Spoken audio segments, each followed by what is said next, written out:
Hola familia, ¿qué tal? Hoy les traigo un nuevo video. Hoy vamos a continuar con la segunda parte del video del Escambray. Dijo Platón que solo los muertos han visto el final de la guerra.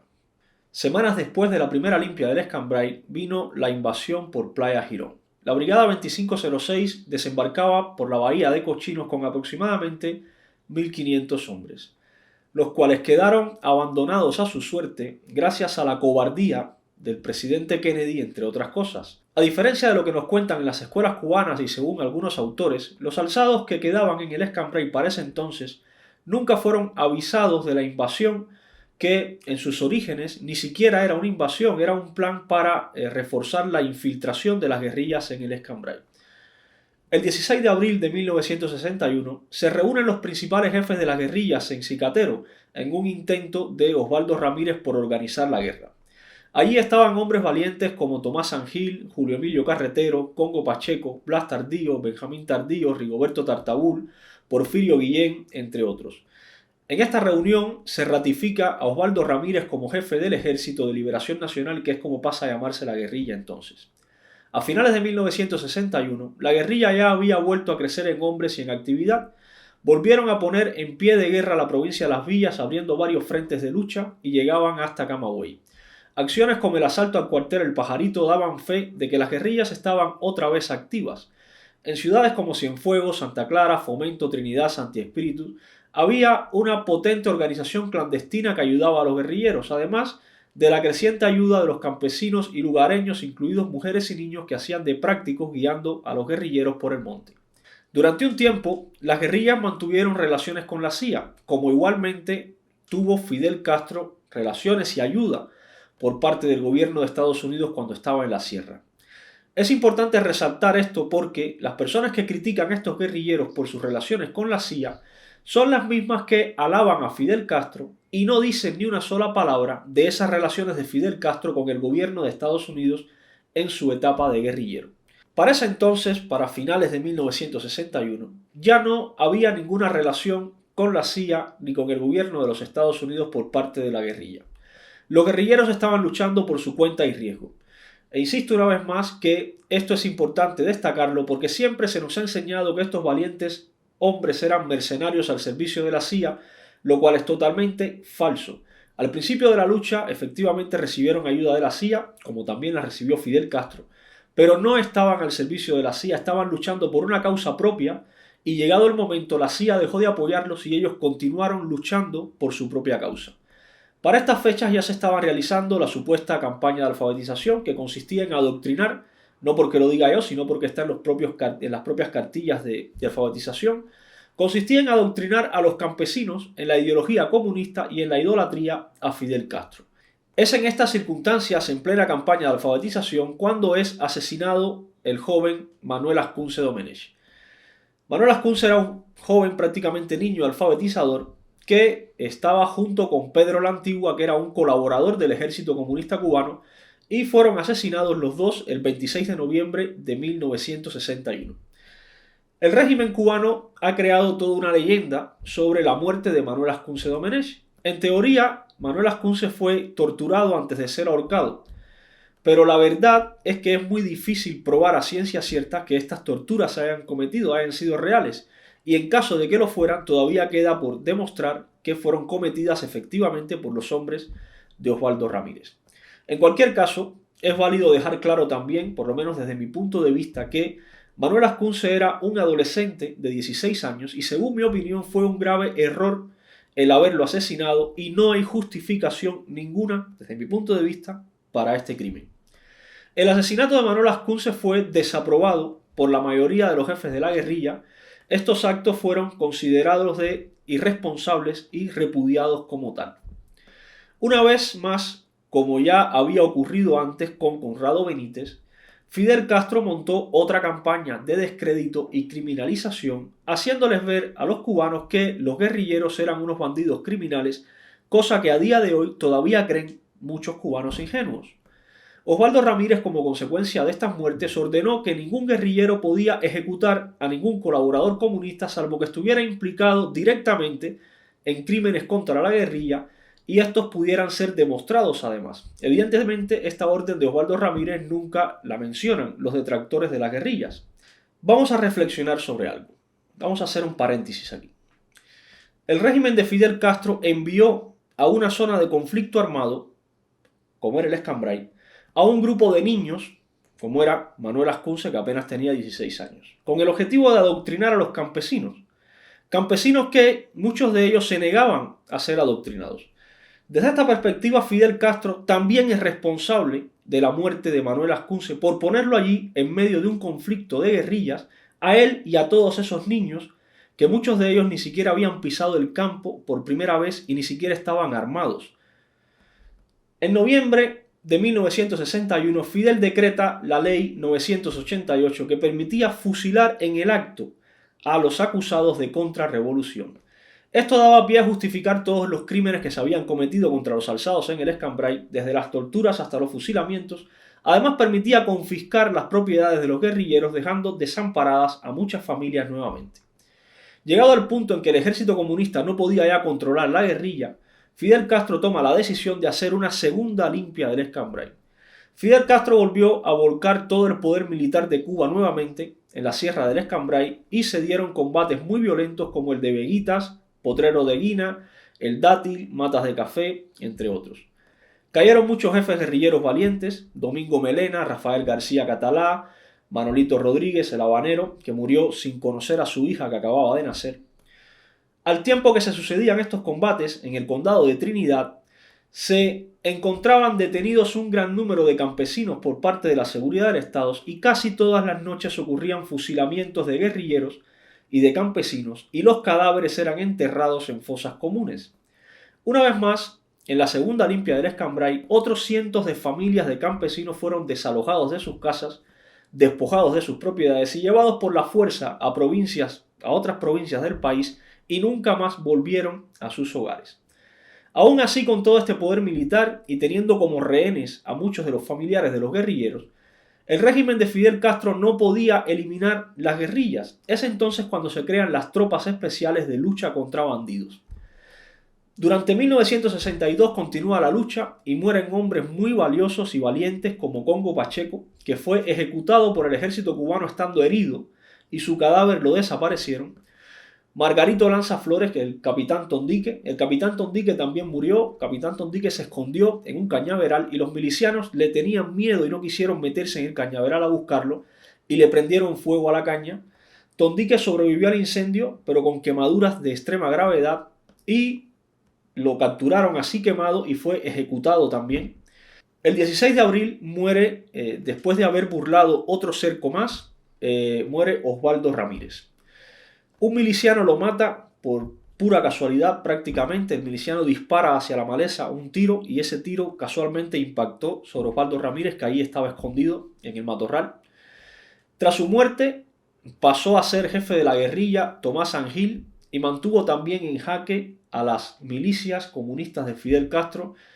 La seguridad del Estado hizo también varios intentos por asesinar a Sangil.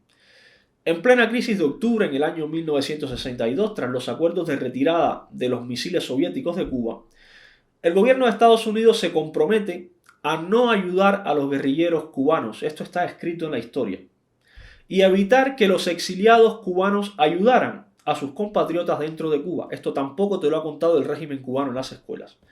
Ese fue otro duro golpe bajo por parte de la administración Kennedy que recibieron los cubanos que estaban luchando en contra del comunismo. Llega el año 1963 y continúa la lucha armada. Mueren en combate hombres valientes como Porfirio Guillén, Gilberto Rodríguez. Se continúa combatiendo y emboscando a los milicianos comunistas de Fidel Castro. El 1 de marzo de 1963 muere en combate Tomás Sangil después de romper un cerco de la milicia.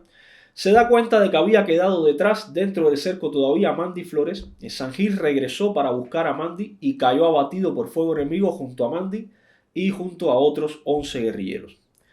Cuando muere Sangil, el mando de la guerrilla pasa a manos de Julio Emilio Carretero, otro guerrillero valiente también que estaba en la lucha armada desde 1960. El día 13 de agosto de 1963 ocurre uno de los sucesos más repugnantes y absurdos de la guerra del Escambray. Ese día son ejecutados 21 guerrilleros que estaban cumpliendo prisión en Isla de Pinos, no estaban en el Escambray. Algunos ya llevaban más de 2 años de prisión en Isla de Pinos. Son transportados, en total eran 23, son transportados a la zona de las villas y allí son ejecutados 21 de ellos sin justificación alguna, ya que estaban presos cumpliendo condena. No eran un peligro para nadie, no representaban ninguna amenaza y así fueron ametrallados. Se salvaron solo 2, el mayor del grupo y el menor del grupo. En el documental Los Plantados, el menor del grupo, el que se salvó, cuenta la historia como él la vivió. El 23 de agosto de ese mismo año, el guerrillero Rigoberto Tartabur fue asesinado en combate por su propio hermano, que era miliciano. Otro de los sucesos más absurdos y tristes de esta lucha del Escambray, en este caso el cuerpo sí fue entregado a la familia. Durante ese año continuaron los fusilamientos y las muertes en combate y los guerrilleros comprendieron que sin ayuda del exterior estaban condenados a morir todos. A finales de 1963 tiene lugar el combate de Guasimal, uno de los combates más fuertes del Escambray, donde perdieron la vida Ismael Borges, Ibrahim Palmero y milagrosamente sobrevivió a las heridas Elías Borges, que recibió numerosos disparos. Elías cumplió prisión y años más tarde pudo salir hacia Estados Unidos. A pesar de las duras y desiguales condiciones del combate, el ejército comunista cubano seguía sin poder derrotar a la guerrilla, así que comenzaron entonces los intentos para infiltrarla. Uno de los intentos fue el que todos conocemos, que hemos visto en la película El hombre de Maisinicú. Esta película forma parte también de esa campaña de propaganda y desinformación del régimen comunista cubano para poner al pueblo de Cuba en contra de los guerrilleros y desacreditarlos. Alberto Delgado Delgado, que era como se llamaba el hombre de Maisinicú, era un soldado del ejército rebelde que había sido sargento en las milicias comunistas en la zona de Morón, fue licenciado del ejército por problemas de los nervios y pasó a formar parte entonces del Ministerio del Interior con el objetivo de que se infiltrara en las guerrillas del Escambray. Alberto Delgado, desde su puesto como administrador de la finca Maisinicú, tenía como trabajadores a varios colaboradores de la guerrilla y se ganó su confianza, y fue así como pudo acercarse a los guerrilleros aparentando ser otro colaborador más. Llegado el año 1964, la situación de los guerrilleros era bastante complicada. No tenían apenas suministro ni comida y seguían muriendo en combate varios de ellos. Así que la opción que les quedaba era intentar salir del país. Los primeros que intentaron salir del país fue la tropa de Maro Borges. Alberto Delgado les dijo que podía sacarlos en un barco y lo que realmente hizo fue entregarlos a la seguridad del Estado cubana, que haciéndose pasar por un barco americano los embarcaron, les pidieron las armas y una vez estaban desarmados pues los arrestaron y fueron conducidos hasta Villa Marista. Una vez delatados y capturado el primer grupo, Alberto Delgado se dispuso a continuar con el segundo grupo, el del comandante Emilio Carretero. Emilio Carretero, un hombre muy astuto, había trazado un plan para asegurarse de que Alberto Delgado era un hombre de fiar. El plan consistía en que una vez llegado a Miami, le enviaría un mensaje al tercer grupo, el grupo donde estaba Cheito León. El mensaje era una clave que se enviaría por Radio Swan. Esta clave sería emitida 3 días seguidos y así podrían saber si había llegado correctamente. Alberto Delgado sabía este plan de la clave. Lo que no sabía era que había una segunda clave que habían pactado Carretero y Cheito, que se enviaría a través de una llamada telefónica que nunca llegó. Carretero fue capturado también por la seguridad del Estado gracias a el chivato Alberto Delgado. Fue capturado junto a 14 hombres, donde estaba también Zoila Águila, la niña de Placetas. Carretero, Maro y sus hombres, los que fueron capturados, fueron fusilados el 22 de junio de 1964 en La Cabaña y Zoila fue condenada a prisión. Los 12 hombres, según algunas fuentes, antes de fusilarlos, comenzaron todos a cantar el himno nacional ante el pelotón de fusilamiento. En el Escambray seguía Cheito León esperando la clave. La clave radial fue dada sin problemas. La seguridad del Estado pudo interferir la señal y emitir una clave para simular que habían llegado correctamente a Miami. Pero lo que no pudieron fue, porque no lo sabían, hacer la llamada telefónica para enviar la segunda clave. Cheito León se reúne con Alberto Delgado en un río cercano a la finca Maisinicú y Alberto hace una fiesta para celebrar el éxito, en teoría, de la fuga de los grupos anteriores, pero Cheito no se dejó engañar. Según los sobrevivientes, Alberto Delgado murió llorando, diciendo que había sido obligado por la seguridad del Estado cubana pidiendo clemencia. Evidentemente, esto no es lo que se cuenta en la película del hombre de Maisinicú y mucho menos nos lo han enseñado en la escuela cubana, pero los que vieron morir a este chivato Alberto Delgado lo cuentan así, de esta forma.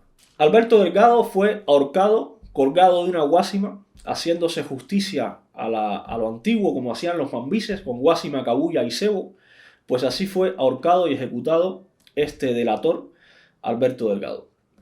Una vez descubierto el traidor, la lucha continuó y continuaron cayendo en combate los guerrilleros y continuaron los fusilamientos también. Cheito fue herido en combate al norte de Trinidad y cuando fueron a capturarlo, se inmoló, hizo explotar una granada llevándose consigo a los milicianos que lo iban a prender. Imagínense el valor de estas personas, saber quién tiene valor de explotarse una granada encima. Durante los últimos meses de 1965 y la primera mitad de 1966, la dictadura comunista vuelca todos sus esfuerzos otra vez en acabar con los pocos guerrilleros que quedaban y terminan capturando a Luis Vargas, el guerrillero que más tiempo llevaba alzado, y lo fusilan también. Después de 6 años y medio de lucha, concluye la lucha del Escambray. La guerrilla fue derrotada físicamente, pero no moralmente ni espiritualmente, y lo demostraron los plantados luego varios años en Isla de Pinos. En 1968 y 1970 hubo otros intentos de alzamiento con algunos desembarcos, pero no tuvieron el éxito que se esperaba. En 1970, tras algunas acciones de sabotaje y algunos rumores de que habían alzados otra vez en el Escambray, Fidel Castro vuelve a dar la orden de sacar por la fuerza a más de 3.500 campesinos de sus casas, de sus tierras en el Escambray y llevarlos a Pinar del Río o a Camagüey, y nunca pudieron regresar otra vez a su hogar. La lucha del Escambray fue escondida por el régimen cubano porque era la muestra directa de que los campesinos, varios militares, trabajadores, no estaban de acuerdo con el proceso comunista que se estaba desarrollando en Cuba y decidieron tomar las armas para enfrentarse a él. La lucha del Escambray demuestra que los cubanos sí se enfrentaron con las armas al comunismo y muchos perdieron la vida luchando con las armas contra el comunismo. Yo, como les he dicho otras veces, siento mucho no haber conocido esta historia hasta hace relativamente poco porque la sabía a grandes rasgos, pero no conocía los detalles de estos hombres y mujeres valientes que se enfrentaron al sistema totalitario de Batista y luego al sistema totalitario comunista. Todavía sigo leyendo sobre estos sucesos y sigo asombrándome con las cosas que pasaron y sigo viendo con mucha admiración y respeto a estas grandes personas. Les pido disculpas por no mencionar todos los nombres de estas personas, son muchos, muchísimos y me es imposible físicamente.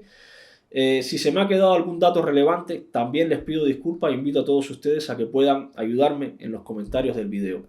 Les recomiendo a todos ustedes, familia, que lean sobre la lucha del Escambray, busquen información de la realidad, que busquen testimonios para que vean cómo el gobierno cubano, el régimen comunista, ha mentido durante décadas, se ha manipulado la historia para hacernos creer que esos guerrilleros eran bandidos cuando realmente fueron hombres y mujeres muy valientes.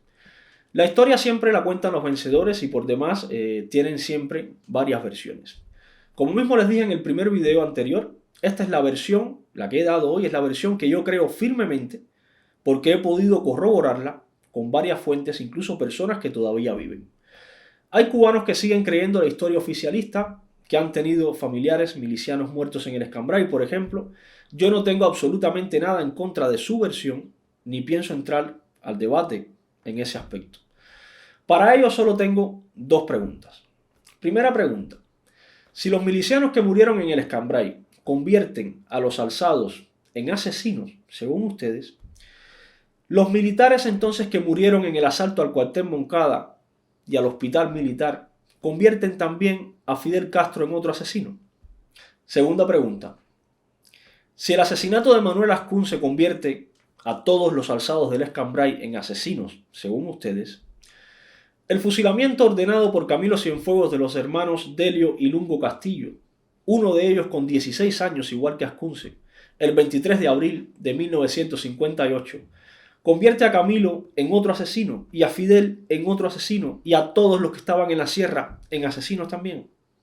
O todos los niños muertos son buenos muertos, o todos los niños muertos son malos muertos. Lo que no puede ser es que haya tanta hipocresía al punto de que porque un niño haya muerto en manos de los alzados esté mal, y porque un niño haya sido fusilado por órdenes directas de Camilo Cienfuegos o por órdenes directas de Fidel Castro esté bien.